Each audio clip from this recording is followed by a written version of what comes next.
Hey y'all, let's go ahead and make a custom sublimation coffee mug. Right here is pretty much me just using a brand that I bought from our local Michaels. Pretty much here I am just cutting the cup, getting it all prepared for me to go ahead and heat press it pretty much once the sublimation print is on there. So usually when you're doing sublimation, you want to make sure the cup is very, very clean and not wet at all. Then you'll go ahead and get your design. I did print out two just to be on the safe side because I wasn't for sure on what exact size I wanted to use.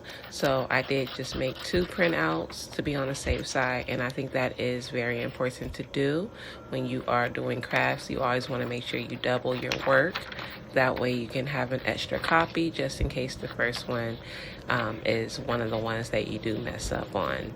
So here's my process of just cutting the image, and keep in mind the image is mirrored on a printable paper, sublimation paper exactly. I am using the A-Sub brand for the sublimation project. And so pretty much once I do pick out the design that I like, I am just measuring the image on the mug to make sure it is coming out exactly how I want it to be. You want to make sure the image is always in the center of the coffee mug. And for this project, I could have added more onto the edges, but this was just a cup that I wanted to make quickly for a teacher of one of my kiddos. So here I am just measuring the image, and I am getting ready to tape it down. Pretty much when you are doing sublimation, it's very important that you do tape down your image as tight as possible. Sublimation, remember, it is a ink that is getting melted on pretty much the blank that you're using. So this will pretty much be melted inside the cup. Okay, so what I did speed up the video because this can be lengthy. What I did was just make sure I use my tape. And that's another thing, you guys. You don't want to use the cheap yellow brand tape because that will leave a mark. Pretty much I like using different brands, but this one is pretty much like a blue thick tape that is suitable when you do have heat transfer projects. It can be bearable for heat. So you want to make sure you get the exact right tape that is for heat transfers. So here I am just wrapping up the image. Like I said, the brand is A-Sub paper. And I'm just making sure it's just all taped up on each side.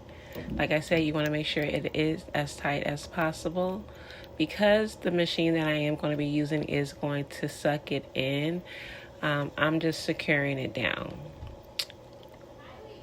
There we go. Yep. Alrighty, here we go now. So now I am using Cricut brand for the coffee mug press. So here we go. You just press that big old bad boy down like that, and then you just wait. Pretty much it's just a waiting game.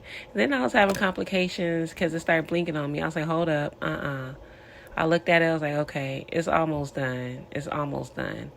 So pretty much I did just put it back in for a few more minutes. And this is my process with it coming out. And once it did come out, all I am doing is just making sure that pretty much I'm just taking the image off of the cup. Keep in mind this cup is very hot, so that's why you see me using gloves. But pretty much once you do see the image on the melted sheet, pretty much it'll be like a see-through texture. You'll know that it's starting to come out the right way. So pretty much, yeah, that's my process of making this cup. I hope you guys did enjoy this tutorial. And if you guys like this video, stay tuned for more. Make sure you guys follow me. I am a mommy of 5, so I am a busy mom, but I do try to make videos as much as I can. All right, God bless.